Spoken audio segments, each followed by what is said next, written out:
আসসালামু আলাইকুম, this is Rana sir from math world. প্রিয় শিক্ষার্থীরা, আশা করি তোমরা সবাই অনেক অনেক ভালো আছো।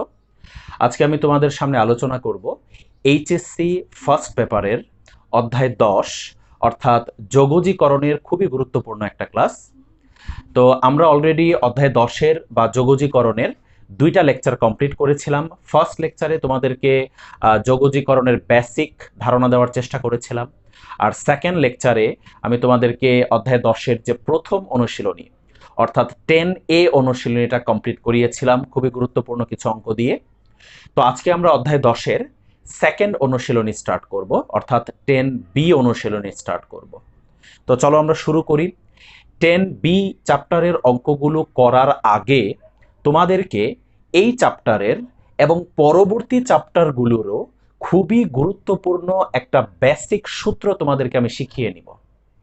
ঠিক আছে, খুবই গুরুত্বপূর্ণ একটা বেসিক সূত্র আমি শিখিয়ে নিব, এবং এই সূত্রটা 10B, 10C এবং 10-এর আদার্স সামনের দিকের যে চ্যাপ্টারগুলো আছে সবগুলোতেই, মোটামুটি সব অঙ্কেই এই বেসিক সূত্রটা তোমাদের কাজে লাগবে ইনশাআল্লাহ। ঠিক আছে, তো চলো আমরা সেই বেসিক সূত্রটা আগে শিখে নিই।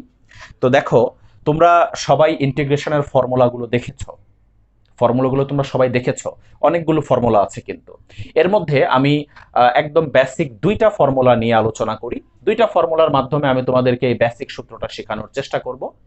তো দেখো, তোমরা সবাই এই সূত্রটা অবশ্যই তোমরা ইন্টিগ্রেশনের মধ্যে দেখেছো, যে integration cos x dx equal to আমরা কি লিখি, sin x প্লাস সি, তাই না? এই সূত্রটা তো অবশ্যই দেখেছো। আবার এই সূত্রটাও দেখেছো যে integration e to the power x dx equal to হলো e to the power x plus c. আমি অন্য দুইটা সূত্র দিয়েও তোমাদেরকে এই বেসিক জিনিসটা বুঝাইতে পারতাম, এই দুইটা সূত্র দিয়েও বুঝাইতে পারবো, ঠিক আছে, সমস্যা নাই। তো চলো আমরা এই দুইটা সূত্র দিয়ে একটু বুঝে ফেলি, অন্য যে কোনো দুইটা সূত্র দিয়েও বোঝানো যাবে। তো এই দুইটা সূত্রের সাথে তোমরা পরিচিত, তোমরা দেখেছো, ঠিক আছে। আচ্ছা, এখন কথা হচ্ছে, কোনো অঙ্কে যদি ইন্টিগ্রেশন cos x থাকে তাহলে আমরা ডিরেক্টলি লিখে দিব sin x, ওকে। আবার কোনো অঙ্কে যদি integration e to the power x থাকে আমরা ডিরেক্টলি লিখে দিব ই টু দি পাওয়ার এক্স। কিন্তু যদি কোনো অঙ্কে ইন্টিগ্রেশন cos 4x থাকে, সাপোজ যদি কোনো অঙ্কে ইন্টিগ্রেশন cos 4x থাকে, তাহলে আমরা কি লিখব? cos x থাকলে আমরা sin x লিখব। তাহলে cos 4x থাকলে কি লিখব? এখন তুমি বলতে পারো যে স্যার, cos x থাকলে যদি sin x ই লিখি তাহলে cos 4x থাকলে আমরা sin 4x লিখব। x থাকলে যদি x লিখি তাহলে 4x থাকলে 4x লিখব। হ্যাঁ, তোমাদের চিন্তাটা ঠিক আছে, আমরা এখানে sin 4x ই লিখব, বাট তার আগে ছোট্ট একটা জিনিস লিখতে হবে, সেটা হচ্ছে 1/4 লিখতে হবে। ঠিক আছে, এখন তুমি বলতে পারো যে স্যার কেন 1/4 কেন লিখতে হবে? আচ্ছা, কেন লিখতে হবে সেটা আমি একটু পরে তোমাকে সুন্দর করে প্রুফ করে দেখাবো, বাট কিভাবে লিখতে হবে সেটা একটু আগে বলি, ঠিক আছে। দেখো, এখানে x এর সহগ কত? বলো, x এর সহগ কত? 4। তাই দেখো 4 দিয়ে এখানে ভাগ হয়েছে।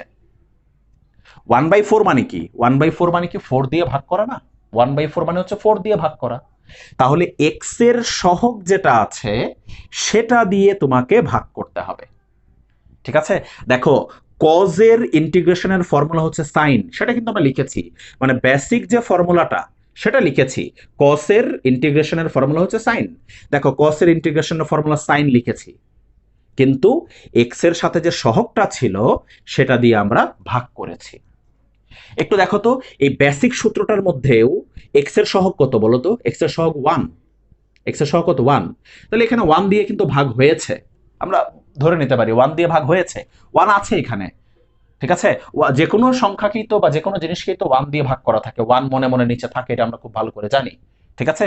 তো এখানে x এর সহগ 1 বিধায় এই 1 দিয়ে ভাগ করাটা দেখাইতে হয় না, বাট এখানে x এর সহগ তো 1 না, এখানে x এর সহগ হচ্ছে 4, তাই 4 দিয়ে ভাগ করতে হবে, ঠিক আছে। একইভাবে যেমন কোনো অঙ্কে ই টু দি পাওয়ার এক্স থাকলে আমরা ই টু দি পাওয়ার এক্সই লিখি, বাট কোনো অঙ্কে যদি suppose E to the power A x থাকে, তাহলে আমরা কি লিখব? তাহলে আমরা ই to the power A x লিখব, মানে এই ফর্মুলাটা আগে লিখব। ই টু দি পাওয়ার এক্স মানে ই টু দি পাওয়ার এক্স, এটা লিখব। কিন্তু এক্স এর সহগ কত আছে? এক্স এর সহগ হচ্ছে এ, তাহলে এ দিয়ে এখানে সামনে ভাগ করতে হবে, বা এ দিয়ে ভাগ করতে হবে, ঠিক আছে, প্লাস সি। তাহলে এখান থেকে আমরা কি বুঝতে পারলাম? এখান থেকে আমরা বুঝতে পারলাম যে বেসিক সূত্রগুলো ঠিক থাকবে, ঠিক আছে, বাট এরকম যদি কখনো দেখা যায় যে এক্স এর জায়গায় এক্স না থেকে অন্য কিছু আছে, এক্স এর জায়গায় মানে একদম ডিরেক্টলি এক্স না থেকে এক্স এর সাথে সহগও আছে, এরকম যদি দেখা যায় তাহলে বেসিক সূত্রটা হুবহু আমরা বসাবো, অর্থাৎ কজ 4x সাইন 4x বসবে, কিন্তু এক্স এর সহগ যেটা সেটা দিয়ে আমাদেরকে ভাগ করতে হবে। E to the power A x, এটাকে আমরা ই টু দি পাওয়ার এক্স এর ফর্মুলায় আগে ই টু দি পাওয়ার এক্স লিখব, লিখে তারপর এক্স এর সহগ যেটা সেটা দিয়ে আমরা কি করব? ভাগ করব। এই ফর্মুলাটা শুধু এই দুইটা সূত্রের ক্ষেত্রে না, যতগুলো সূত্র এখানে আছে সবগুলোর ক্ষেত্রে একই ফর্মুলা প্রযোজ্য, ঠিক আছে। অলওয়েজ এক্স এর সহগ যেটা থাকবে সেটা দিয়ে সামনে ভাগ করতে হবে, বা সেটা দিয়ে 1/, ওই সহগটা লিখতে হবে, ঠিক আছে। বুঝতে পেরেছো বেসিক সূত্রটা? আচ্ছা, এখন আমি তোমাকে বললাম যেটা কিভাবে লিখতে হবে, ঠিক আছে, যে এক্স এর সহগ যেটা থাকবে সেটা দিয়ে ভাগ করতে হবে, এইভাবে লিখতে হবে। এখন কথা হচ্ছে কেন লিখতে হবে, সেটা হচ্ছে কথা। এক্স এর সহগ দিয়ে কেন এখানে ভাগ হবে? তো চলো এই জিনিসটা আমরা একটু ক্লিয়ারলি একটু বুঝে ফেলি আগে, তারপর আমরা 10B এর অনুশীলনীর অঙ্কগুলো শুরু করব। তো আমি এখন বুঝাবো যে কেন এক্স এর সহগ দিয়ে ভাগ করতে হবে। তো চলো আমরা দেখি এই জিনিসটা। আমি এই দুটো উদাহরণ নিয়ে আলোচনা করব, ঠিক আছে, যে দুটো উদাহরণ দিয়ে তোমাদেরকে বুঝিয়েছি এই দুটো উদাহরণ নিয়ে আমি আলোচনা করব। তো চলো দেখি কেন এক্স এর সহগ দিয়ে ভাগ হবে। মনে করো তোমাকে কজ 4x এর ইন্টিগ্রেশন করতে বলা হলো, যেটা আমরা একটু আগে করলাম, ঠিক আছে। আচ্ছা, এখন এটার ইন্টিগ্রেশন কি হবে সেটা কিন্তু আমরা মাত্র দেখেছি। কি দেখেছি? 1/4 হবে, তারপর sin 4x প্লাস c হবে, মাত্র দেখেছি। কিন্তু আমি দেখতে চাচ্ছি যে কেন 1/4 কেন হবে সামনে, বা এক্স এর সহগ দিয়ে কেন ভাগ হবে সেটাই দেখতে চাচ্ছি। আচ্ছা, এখন আমি এই অঙ্কটার অ্যাকচুয়াল ইন্টিগ্রেশনটা কিভাবে করতে হবে সেই রুলসটা নিয়ে আলোচনা করব। যেটা আমি তোমাদেরকে মাত্র দেখিয়েছি যে এক্স এর সহগ দিয়ে ভাগ হবে, এক লাইনই অঙ্ক শেষ হয়ে যাবে, কিন্তু 1/4 sin 4x প্লাস c, এক লাইনই অঙ্ক শেষ, ঠিক আছে। বাট এই এই এক লাইনের অঙ্কটা আমি তোমাদেরকে ডিটেইলস বোঝাবো, ঠিক আছে। মানে এই cos 4x এর ইন্টিগ্রেশনটা অ্যাকচুয়ালি করতে হবে কিভাবে সেটা আমি তোমাদের সামনে এখন আলোচনা করব, ঠিক আছে। আর এই রুলসটার নাম হচ্ছে প্রতিস্থাপন পদ্ধতি। প্রতিস্থাপন পদ্ধতির সাহায্যে এই cos 4x এর ইন্টিগ্রেশন করব। কিসের সাহায্যে? প্রতিস্থাপন পদ্ধতির সাহায্যে cos 4x এর ইন্টিগ্রেশন করব। আচ্ছা, প্রতিস্থাপন তো তোমরা বুঝো, একটার জায়গায় আরেকটা বসানো। প্রতিস্থাপন সম্পর্কে তোমাদের আইডিয়া আছে আশা করি। তো আমি এখন এই যে এখানে 4x টা আছে, এই 4x টাকে আমি ধরে নিব। 4x টাকে কি করব? ধরে নিব। সাপোজ 4x টাকে আমি z ধরে নিলাম। 4x টাকে কি ধরে নিলাম? z ধরে নিলাম। আচ্ছা, এখন আমি সেকেন্ড লাইনে করব কি, ধরে নেওয়ার পরের লাইনটাতে কি করব? উভয় পক্ষে x এর সাপেক্ষে অন্তরীকরণ করব, অর্থাৎ ddx করব বলতে পারো। তাহলে আমি একটু ডিটেইলস লিখতেছি, ddx অফ 4x, আর এখানে হচ্ছে ddx অফ z। তাহলে বলো তো একটু চিন্তা করে, 4x এর ddx করলে কি হবে? অবশ্যই 4 হবে। 4x এর ddx করলে কি হবে? 4 হবে। আচ্ছা, আর ডান পাশে হবে dz বাই dx, ঠিক আছে, বুঝতে পেরেছো আশা করি। আচ্ছা, এবার এখান থেকে যদি আমরা আর গুণন করি, আর গুণ করি, তার আর গুণ করলে আমরা কি পাবো? আমরা পাবো 4dx ইকুয়াল টু dz। তাহলে dx ইকুয়াল টু কি পাবো? dx equal to 1/4 dz। 1/4 dz পাবো আমরা dx এর মান। এবার এই যে ধরে নিয়ে ক্যালকুলেশনটা করলাম, ঠিক আছে, 4x কে z ধরে নিয়েছি আর dx এর মান পেয়েছি 1/4 dz। এই দুইটা মান, এই মানটা এবং এইটা, এখন আমরা এই মেইন অঙ্কটাতে প্রতিস্থাপন করব, মানে বসাবো, ঠিক আছে। তো চলো আমরা বসাই। পাশে করতেছি আমি সুতরাং সুতরাং দেখো ইন্টিগ্রেশন কজ, লিখলাম কজ 4x কে কি ধরেছিলাম, 4x কে ধরেছিলাম z, তাহলে 4x এর জায়গায় z বসবে। আর এই dx এর মান কি বের হয়েছে, এই দেখো dx এর মান বের করেছি 1/4 dz, 1/4 dz। তাহলে এখানে আমাকে লিখতে হবে 1/4 dz। তাহলে আমি একটা কাজ করলাম, 1/4টা একবারে সামনে লিখে দিলাম আর dz-টা এখানে লিখে দিলাম। বুঝতে পেরেছো কি? 1/4টা যেহেতু সহগ তাহলে এটা সামনে যাবে, 1/4টা যেহেতু সহগ এটা সামনে চলে যাবে। ঠিক আছে, দেখেছো প্রতিস্থাপনটা কিভাবে করেছি? বুঝতে পেরেছো প্রতিস্থাপনটা? এই 4x এর জায়গায় z বসেছে আর dx এর জায়গায় 1/4 dz বসেছে। এখন আমরা এটার যদি ইন্টিগ্রেশন করি, দেখো 1/4, দেখো তো এটা কি ইন্টিগ্রেশন অফ cos x না? z-টাকে যদি আমরা x চিন্তা করি, z-টাকে যদি x চিন্তা করি তাহলে ইন্টিগ্রেশন অফ cos x সাথে dx, মানে x এর জায়গায় z আছে, চলক তো যে কোনোটা হতে পারে, x এর সাপেক্ষে করলে dx হবে, z এর সাপেক্ষে করলে dz হবে, সহজ কথা। তাহলে দেখো integration of cos x, cos x এর ইন্টিগ্রেশন বা cos এর ইন্টিগ্রেশনের ফর্মুলা কি? sin x। তাহলে এখানে হবে sin x, x মানে কোনটা? z plus c। বুঝতে পেরেছো কি জিনিসটা? এখন আমরা এখানে চলো z এর মান বসিয়ে দিই, z এর মান, z কাকে ধরে নিয়েছিলাম? 4x কে। তাহলে এখানে কি হলো? cos 4x, সরি cos না, sin 4x প্লাস c। দেখেছো কোন আনসারটা এসেছে? যে আনসারটা একটু আগে আমি তোমাকে শর্টকাটে বলেছিলাম সেই আনসারটাই এসেছে এই প্রতিস্থাপন প্রক্রিয়ার মাধ্যমে ইন্টিগ্রেশন করে। ঠিক আছে, এটাকে বলে প্রতিস্থাপনের মাধ্যমে ইন্টিগ্রেশন করা। দেখো cos এর ইন্টিগ্রেশন কি?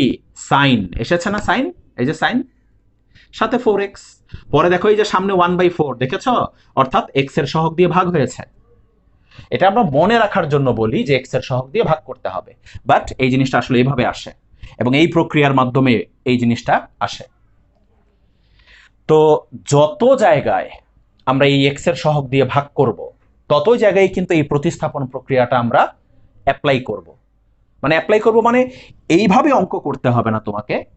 ঠিক আছে, আমি ডিরেক্টলি এটা থাকলে এটা লিখবো, ডিরেক্টলি আমরা এটা থাকলে এটা লিখবো, কিন্তু তার পিছনে কোন প্রক্রিয়াটা, ব্যাকগ্রাউন্ডে কোন প্রক্রিয়াটা কাজ করতেছে? ব্যাকগ্রাউন্ডে কিন্তু এই প্রতিস্থাপন প্রক্রিয়াটা কাজ করতেছে। আমরা কিন্তু বইয়ের অঙ্কগুলো এই প্রসেসে করব না, প্রতিস্থাপন প্রক্রিয়ার মাধ্যমে করব না, করলে অঙ্কগুলো অনেক বড় বড় হয়ে যাবে। আমরা এই প্রতিস্থাপন প্রক্রিয়ার মাধ্যমে করে একটা বেসিক সূত্র বের করলাম। কি সেই সূত্রটা? যে এক্স এর সহগ যেটা থাকবে সেটা দিয়ে ভাগ হবে, এটাই হচ্ছে বেসিক সূত্রটা। বুঝতে পেরেছ? এটা বেসিক ফর্মুলা। সব সময় এক্স এর সহগ দিয়ে কি করতে হবে? ভাগ করতে হবে।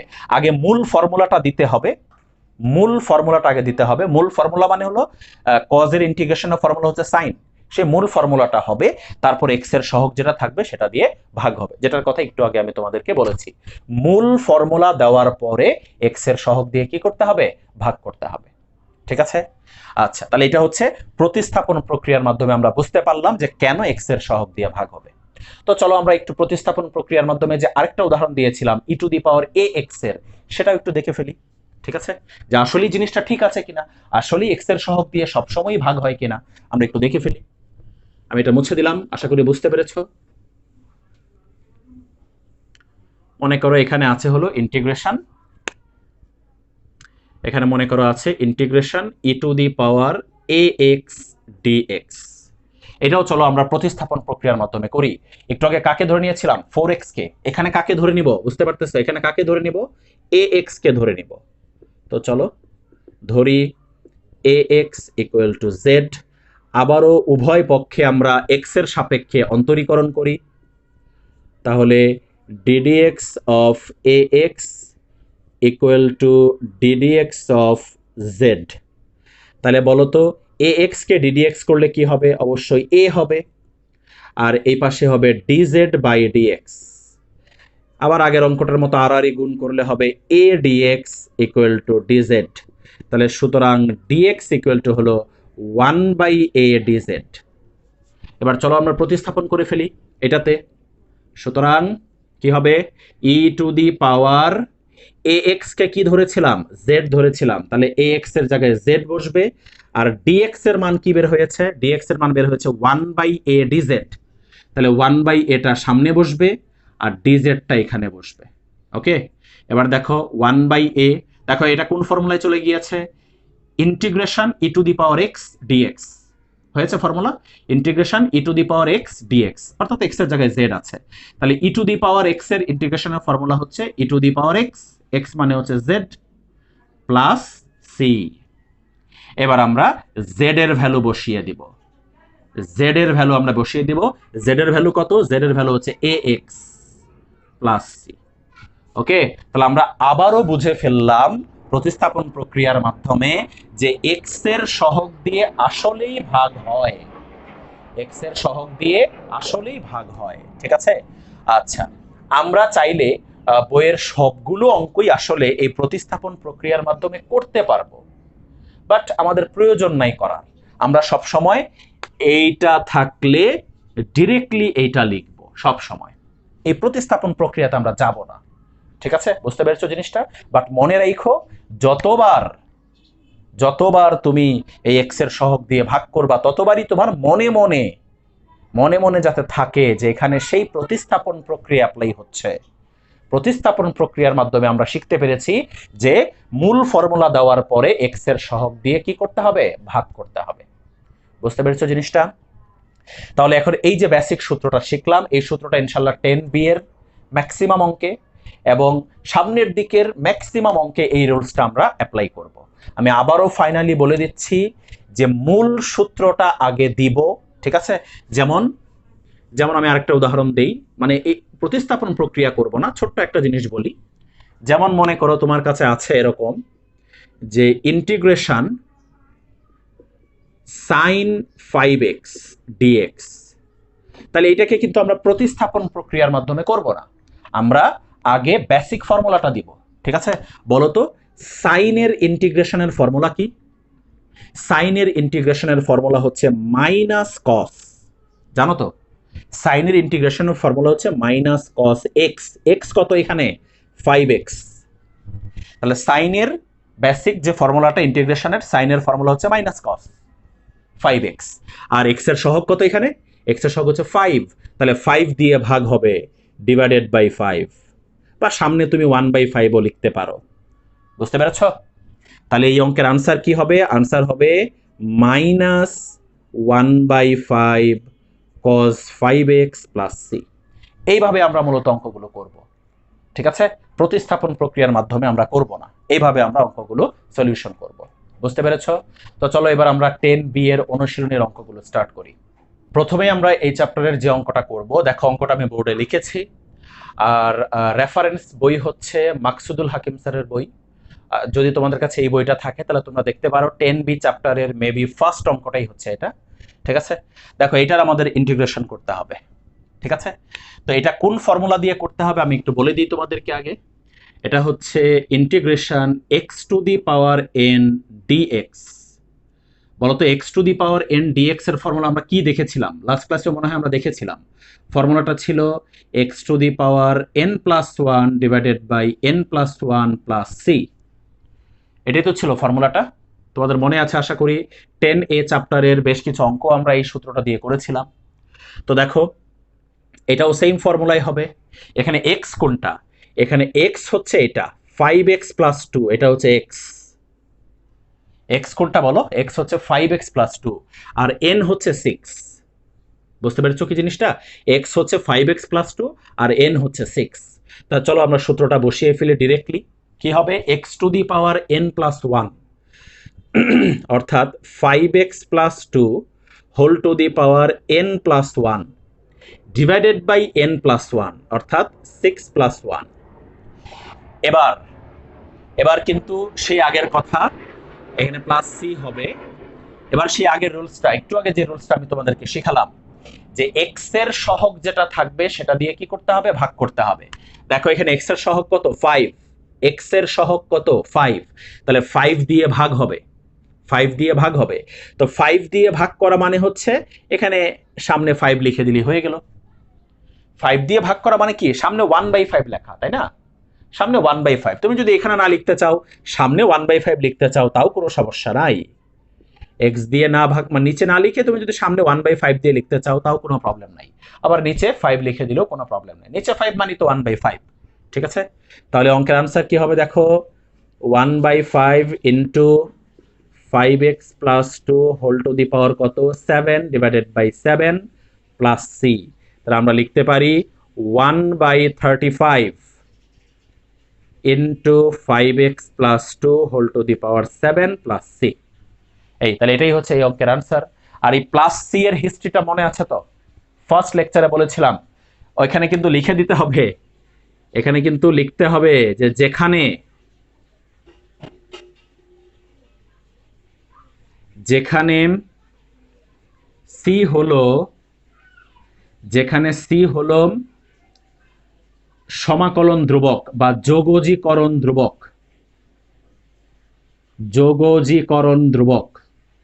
সি হলো যোগজীকরণ ধ্রুবক, ঠিক আছে? সি হলো যোগজীকরণ ধ্রুবক। আচ্ছা একটা কথা একটু বলি, আমি তো একদম টোটালি ভুলে গিয়েছিলাম, ঠিক আছে? যে 10A চ্যাপ্টারে আমরা যতগুলো অঙ্ক করেছি, যতগুলো অঙ্ক তোমাদেরকে করিয়েছিলাম 10A চ্যাপ্টারে, একটা অঙ্কতেও কিন্তু আমি সি এর পরিচয় দেইনি। এটা আমার টোটালি ভুল হয়েছে, ঠিক আছে?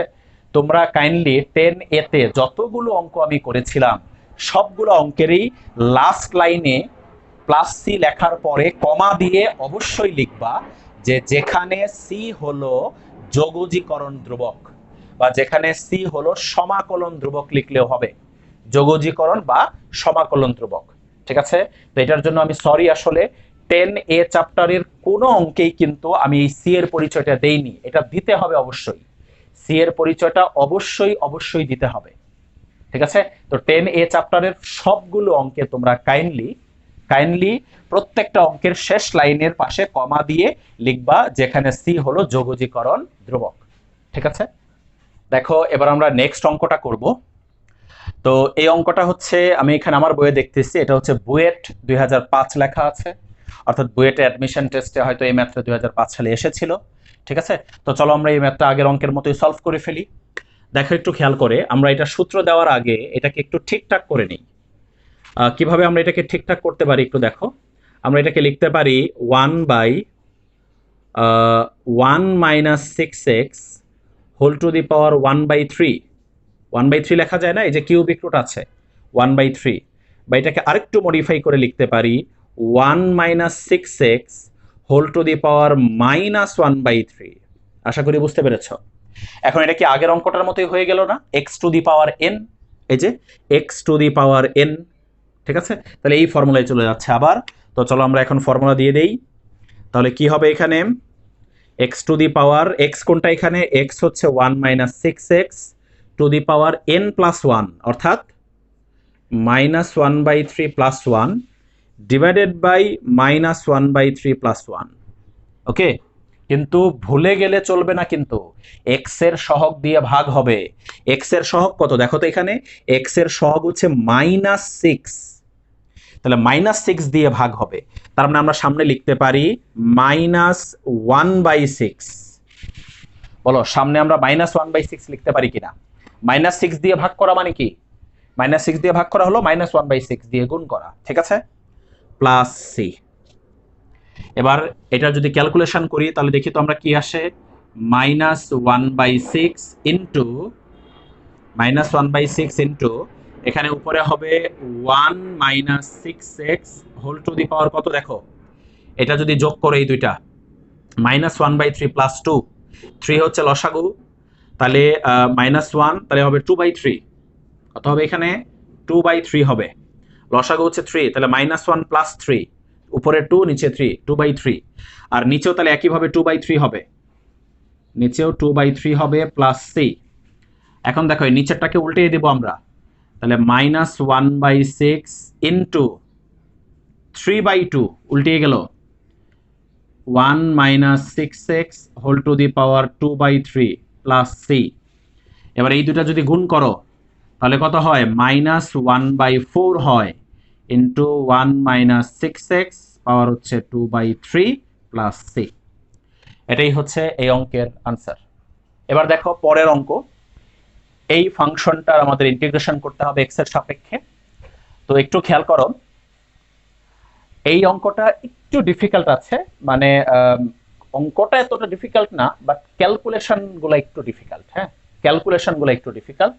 একটু দেখো, আমরা এটাকে আমরা শুরুতেই কিন্তু ইন্টিগ্রেশন করতে পারবো না, কারণ উপরেও একটা ফাংশন আছে, নিচেও একটা ফাংশন আছে। এগুলোকে আমাদেরকে ইন্ডিভিজুয়াল ছোট ছোট ফাংশনে আগে পরিণত করতে হবে। একাধিক ফাংশন এখানে বানাইতে হবে যোগ বা বিয়োগ চিহ্ন দিয়ে। ঠিক আছে, একাধিক ফাংশন বানায়া প্রত্যেকটার ইন্ডিভিজুয়ালি ইন্টিগ্রেশন করতে হবে। তো আমরা এই ক্যালকুলেশন চলো স্টার্ট করি। উপরেরটা কি সূত্র না দেখো তো, a প্লাস বি হোল স্কোয়ারের, a প্লাস বি হোল স্কোয়ারের। তাহলে এ স্কোয়ার মানে হচ্ছে e to the power x whole square plus 2ab plus b square divided by, নিচেরটাকে কি আমরা এভাবে লিখতে পারি না দেখো তো, e to the power x whole to the power half, অবশ্যই লিখতে পারি, সাথে কি ডিএক্স। এখন দেখো তো, উপরে e to the power 2x plus 2 e to the power x plus 1, আর নিচে e to the power x/2 লেখা যায় না দেখো তো, অবশ্যই এই দুইটার গুণফল কত হবে, x/2 হবে। আচ্ছা, এখন একটু আগে আমি যেটা বলেছিলাম যে আমরা এই বড় ফাংশনটাকে ছোট ছোট কিছু ফাংশনে ভেঙে ফেলবো, মানে আলাদা করে ফেলবো। এখন আলাদা আলাদা করার টাইম চলে এসেছে। আমরা এখন এই নিচের হরটাকে উপরের প্রত্যেকটা নিচে ভাগ করে ফেলবো। ঠিক আছে, তো দেখো ইন্টিগ্রেশন, দেখো এটার নিচে এটা হবে। ঠিক আছে, তাহলে e to the power 2x divided by e to the power x/2, মাঝখানে কি হবে প্লাস। আচ্ছা আমরা একবারে, আচ্ছা একবারে না করি, পরের লাইনে করি, সমস্যা নাই। দেখো এটা কি হবে, এটা হবে হচ্ছে 2 into e to the power x divided by e to the power x/2, clear, plus plus হচ্ছে 1 by e to the power x/2।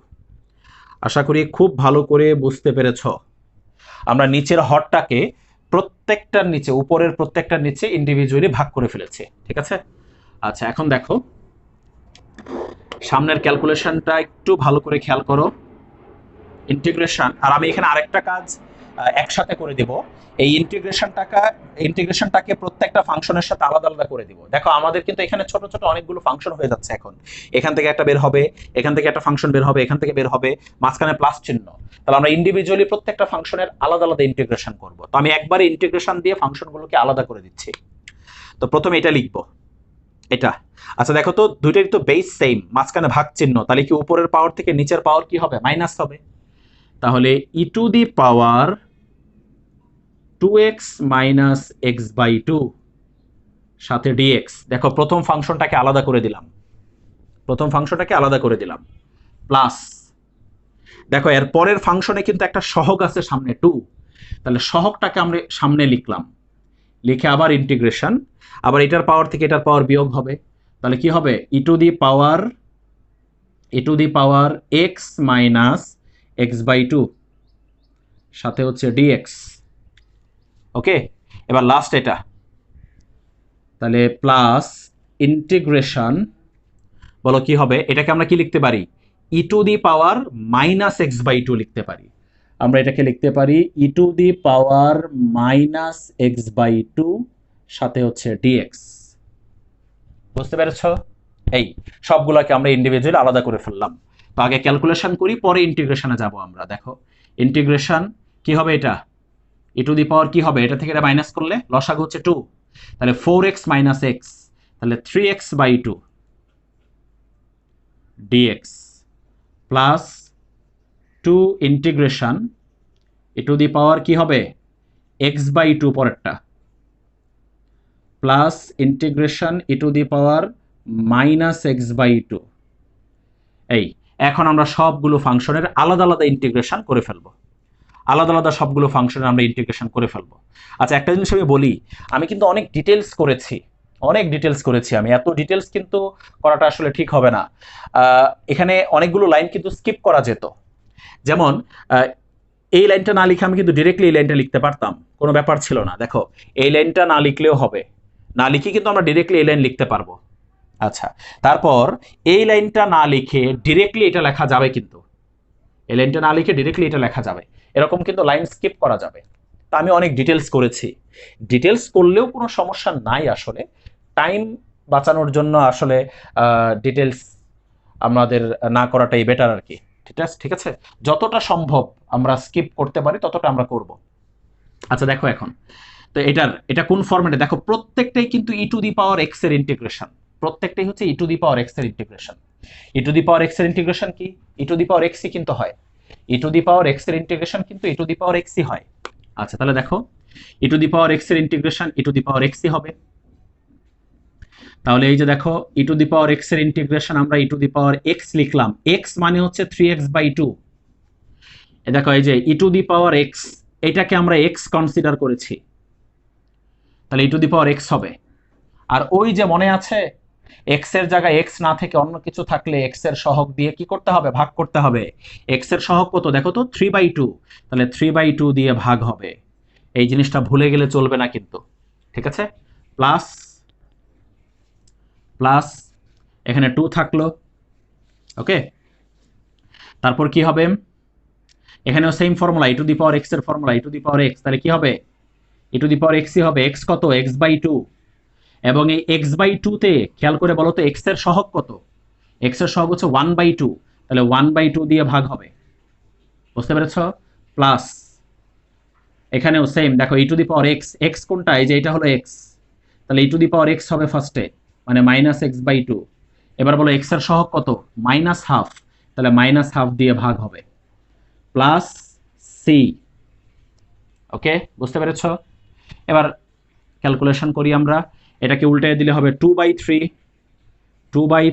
E to the power 3x/2। পরেরটা কত হবে, নিচেরটাকে উল্টাইলে হবে 4, সামনে 4 হবে, 4 ই টু দি পাওয়ার x/2। আর এটা হবে minus, এটা কিন্তু মাইনাস হয়ে যাবে, এই যে নিচে মাইনাস আছে, প্লাসে মাইনাসে মাইনাস, আর এটাকে উল্টাইলে হবে 2 e to the power -x/2 plus c. এটাই আনসার। এখানে অবশ্যই কমা দিয়ে লিখবা যেখানে সি হলো সমাকলন ধ্রুবক, বা যেখানে সি হলো যোগজীকরণ ধ্রুবক, ঠিক আছে। আশা করি অঙ্কটা খুব ভালো করে বুঝতে পেরেছ। এবার দেখো আমরা ত্রিকোণমিতিক ফাংশনে চলে এসেছি, এটা হচ্ছে একটা ত্রিকোণমিতিক ফাংশনের অঙ্ক, ঠিক আছে। আচ্ছা তো দেখো এই ফাংশনটাকে আমাদেরকে ইন্টিগ্রেশন করতে হবে, ত্রিকোণমিতিক ফাংশন। তো চলো আমরা স্টার্ট করি। দেখো রুটের ভিতরে যেটা আছে ওটা কিন্তু ফর্মুলা হয়, দেখো ফর্মুলা করি আমরা, 1 - cos 2a, দেখেছো কিভাবে আমরা ফর্মুলা করে ফেলেছি 4x কে ভেঙে। 2a, এ কোনটা, এই যে এটা হলো a, 1 - cos 2a, বলো 1 - cos 2a এটা কিসের ফর্মুলা, অবশ্যই তোমরা জানো ত্রিকোণমিতির ফর্মুলা। কোন ফর্মুলা এটা, 1 - cos 2a, এটা হলো 2 sin স্কয়ার a, তাহলে 2 sin স্কয়ার a, a কোনটা, অবশ্যই 2x dx। এখন দেখো যদি আমরা রুট করি তাহলে হবে কি √2 sin 2x dx। এবার খেয়াল করো √2টা যেহেতু সহগ তাই এটা বাইরে চলে আসবে, আর এখানে হবে ইন্টিগ্রেশন sin 2x dx। এখন কিন্তু অঙ্কটা ইজি, √2 থাকলো, বলো sin 2x এর ইন্টিগ্রেশন কি হবে, sin 2x এর ইন্টিগ্রেশন হচ্ছে -cos 2x বাই 2 কেন, বাই 2 কেন তোমরা খুব ভালো করে জানো, ওই x এর সহগ দিয়ে ভাগ, x এর সহগ দিয়ে ভাগ। তাহলে sin 2x এর ইন্টিগ্রেশন হচ্ছে -cos 2x, আর x এর সহগ কত 2, তাই 2 দিয়ে কি হয়েছে, ভাগ হয়েছে, প্লাস সি, ওকে। এখন তুমি যদি এটাকে নরমালি ক্যালকুলেশন করো তাহলে দেখবে যে -1/√2 cos 2x প্লাস সি, এটা হবে আনসার। এই দেখো নিচে 2 আছে, এই √2 দিয়ে এই 2 কে কাটলে কি একটা √2 থাকবে না এখানে, আর এই যে মাইনাস, তাহলে -1/√2 cos 2x প্লাস সি। অবশ্যই কমা দিয়ে লিখবা যেখানে সি হলো সমাকলন ধ্রুবক, ঠিক আছে। আশা করি অঙ্কটা বুঝতে পেরেছ। এবার দেখো নেক্সট অঙ্কটা, এটা অনেকটা আগেরটার মতোই, জাস্ট সূত্রটা একটু চেঞ্জ হয়েছে। তো দেখো অঙ্কটা শুরু করি আমরা। এটাকে এখানেও আমরা রুটের ভিতরেরটাকে সূত্র করব। 1 প্লাস কস 2a, বলো 2a কি হবে? 2 into x by two. 2a হবে হচ্ছে 2 ইন্টু এক্স বাই টু হবে। বুঝতে পেরেছো আশা করি, বোঝানোর দরকার নাই। বলো এটা কি সূত্র হয়েছে? এটা 1 প্লাস কস 2a, এটা হলো 2 কস স্কোয়ার এ কত? X by two. ওকে, এখন যদি আমরা রুট করে ফেলি তাহলে আগেরটার মতো root two cos x by two dx হবে। ওকে, এখন দেখো রুট টুটা বাইরে চলে আসলো, তাহলে cos x by two dx. তাহলে বলো এখন cos x by two, cos x by two এটা কোন ফর্মুলায়? কস এক্স এর ফর্মুলা। তো কস এক্স এর ফর্মুলা কি? Sine x. সাইন এক্স মানে এক্স বাই টু। আবার এক্স এর সহগ কত বলো? এখানে এক্স এর সহগ কত? হাফ। তাহলে হাফ দিয়ে ভাগ। এই জিনিসটা ভুলে গেলে চলবো না, আমি বারবার বলতেছি প্লাস সি। এখন দেখো এই নিচের হাফকে উল্টাইলে টু হবে, তাহলে হবে two root two sine x by two, two root two sine x by two plus c. শেষ। কমা দিয়ে কি লিখতে হবে তোমরা খুব ভালো করে জানো। এবার দেখো পরের অঙ্ক, এই অঙ্কটার সাথে আগের অঙ্কটার বেশ কিছুটা মিল আছে, ঠিক আছে? তো চলো আমরা শুরু করি। দেখো এখানে ভগ্নাংশটার নিচে কিন্তু সূত্র হয় ঠিক আগের অঙ্কটার মতো, 1 প্লাস কস 2a, ঠিক আগেরটার মতো 1 প্লাস কস 2a। তাহলে কি হবে? ইন্টিগ্রেশন, নিচেটা হচ্ছে 2 কস স্কোয়ার এ কত? X by two dx. বুঝতে পেরেছ? আচ্ছা, এখন দেখো, এখন মনোযোগ দিয়ে খেয়াল করো। এখানে সহগ হচ্ছে হাফ, তাই না? বলো সহগ হাফ না? তাহলে হাফ বাইরে চলে আসলো, তাহলে ইন্টিগ্রেশন কি থাকবে? 1 by cos square x by two dx. এবার বলো সামনে হাফ থাকলো, 1 by cos square, 1 by cos square মানে কি? আমরা লিখতে পারি sec square, sec square x by two dx. এবার তোমরা খুব ভালো করে আশা করি সেক স্কোয়ার এক্স এর ইন্টিগ্রেশন ফর্মুলা জানো। সেক স্কোয়ার এক্স এর ইন্টিগ্রেশন ফর্মুলা হচ্ছে 10x, কারণ 10x এর ddx হচ্ছে সেক স্কোয়ার এক্স। তাহলে সেক স্কোয়ার এক্স এর ইন্টিগ্রেশন ফর্মুলা হবে 10x। তাহলে এটার ইন্টিগ্রেশন ফর্মুলা হবে 10x। বলো x কোনটা? অবশ্যই x বাই টু। আবার x এর সহগ কত? এখানে 1 বাই টু, সেই 1 বাই টু দিয়ে ভাগ প্লাস সি। এ হাফ হাফ কাটা, তাহলে অঙ্কের আনসার হবে 10x by two plus c, comma যেখানে সি হলো সমাকলন ধ্রুবক। এবার দেখো পরের অঙ্ক, integration sine square 3 theta d theta. মানে এখানে থিটা হচ্ছে চলক, থিটার সাপেক্ষে আমাদেরকে এখানে ইন্টিগ্রেশন করতে হবে। আমরা তো নরমালি এক্স এর সাপেক্ষে করি, এখানে থিটা আছে, চলক যে কোনোটা থাকতে পারে, ঠিক আছে? আচ্ছা, এখন কথা হচ্ছে এটার কিভাবে আমরা ইন্টিগ্রেশন করব। এটার কিভাবে আমরা ইন্টিগ্রেশন করব? দেখো এটা কিন্তু ডিরেক্টলি কোনো ফর্মুলা নাই। সাইন স্কোয়ার, সাইন স্কোয়ারের কোনো ফর্মুলা কিন্তু নাই, ঠিক আছে? আচ্ছা, এখন কথা হচ্ছে সাইন স্কোয়ারের ফর্মুলা যেহেতু নাই, তাহলে আমরা এটাকে সূত্র করতে পারি, ত্রিকোণমিতি। ত্রিকোণমিতির কিছু সূত্রের সাহায্যে এটাকে আমরা একটু সহজ করে নিতে পারি ত্রিকোণমিতির সূত্রের সাহায্যে। দেখো আমি যদি সামনে একটা 2 দেই, তাহলে 2 সাইন স্কোয়ার থিটা, এই যে এটাকে এটাকে যদি আমরা এ মনে করি, তাহলে 2 সাইন স্কোয়ার এর ফর্মুলা হয়ে যাবে। 3 থিটাটাকে যদি এ মনে করি এবং সামনে একটা 2 দেই, তাহলে হয়ে যাবে 2 সাইন স্কোয়ার এর ফর্মুলা, ঠিক আছে? 2 সাইন স্কোয়ার এর ফর্মুলা হচ্ছে 1 মাইনাস কস 2a। কোনো স্কোয়ার কিন্তু থাকবে না তাইলে, ঠিক আছে? বুঝতে পেরেছ? স্কোয়ারের কারণেই হচ্ছে সমস্যা এখানে, স্কোয়ারের কারণে এটা কোনো সূত্র হচ্ছে না। তো স্কোয়ারটাকে মুক্ত করার সিস্টেম হচ্ছে ফর্মুলা দিতে হবে। সামনে একটা 2 দিয়ে 2 সাইন স্কোয়ার এ 1 মাইনাস কস 2a, এই ফর্মুলা হয়ে যাবে। তো সামনে একটা 2 দিলে অবশ্যই এখানে একটা হাফ দিতে হবে, দিয়ে এখানে হবে 2 sign square 3 theta d theta. এবার ফর্মুলা করে ফেলি আমরা। এই যে এটা হবে ফর্মুলা, কোন ফর্মুলা হবে? 2 সাইন স্কোয়ার এ কোনটা? 3 থিটা হচ্ছে এ। তাহলে সূত্র কি? 1 মাইনাস কস 2a। 2a মানে হলো 2 ইন্টু 3 থিটা, তাহলে আমরা একবারে লিখতে পারি 6 থিটা ডি থিটা। বুঝতে পেরেছি কি জিনিসটা আমরা?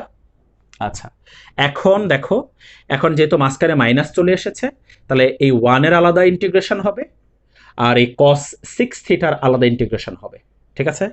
তো দেখো half integration 1 D theta minus half integration কস 6 থিটা ডি থিটা।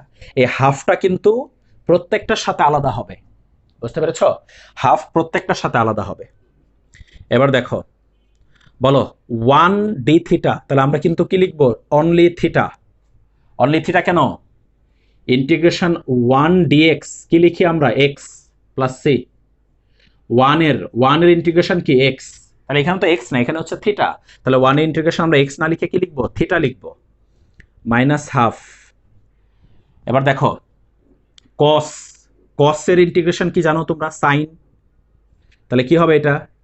কস ইন্টিগ্রেশন হচ্ছে সাইন, তাহলে হবে সাইন 6 থিটা বাই 6। বাই 6 কেন হবে? বোঝাইতে হবে। ওই যে থিটার সহগ কত? 6। ওই যে এক্স এর সহগ দিয়ে যেরকম আমরা ভাগ করতাম, ওরকম এখানেও থিটার সহগ দিয়ে ভাগ হবে। বুঝতে পারছো জিনিসটা? আমি আবার বলতেছি, কসের ইন্টিগ্রেশন হচ্ছে সাইন, অর্থাৎ কস 6 থিটার ইন্টিগ্রেশন হবে সাইন 6 থিটা। এরপর থিটার সহগ দিয়ে কি হবে? ভাগ হবে। তাহলে আলটিমেটলি এই অঙ্কের আনসার কি হবে? তাহলে আনসার হবে half theta minus 1/12 sine 6 theta plus c, comma দিয়ে যেখানে সি হলো সমাকলন ধ্রুবক। নেক্সট অঙ্ক, এটা অনেকটা আগের অঙ্কটার সাথে মিল আছে অনেক। দেখো এখানে আছে cos স্কয়ার x/2, আবারও স্কয়ার আছে, ঠিক আছে? আবারও কি আছে? স্কয়ার আছে। একটা কথা মনে রাখো, ইন্টিগ্রেশন অঙ্কে যদি পাওয়ার থাকে, ত্রিকোণমিতিক ফাংশনের ক্ষেত্রে পাওয়ার থাকে, ওই পাওয়ারকে সূত্র দিয়ে দিয়ে আস্তে আস্তে ছোট করে ফেলতে হবে। মনে রাখো এই জিনিসটা। এখানে তো স্কয়ার আছে, কিছু অঙ্ক আমরা সামনে দেখব 4 থাকবে, কিউব থাকবে, ঠিক আছে? পাওয়ার 5ও থাকবে।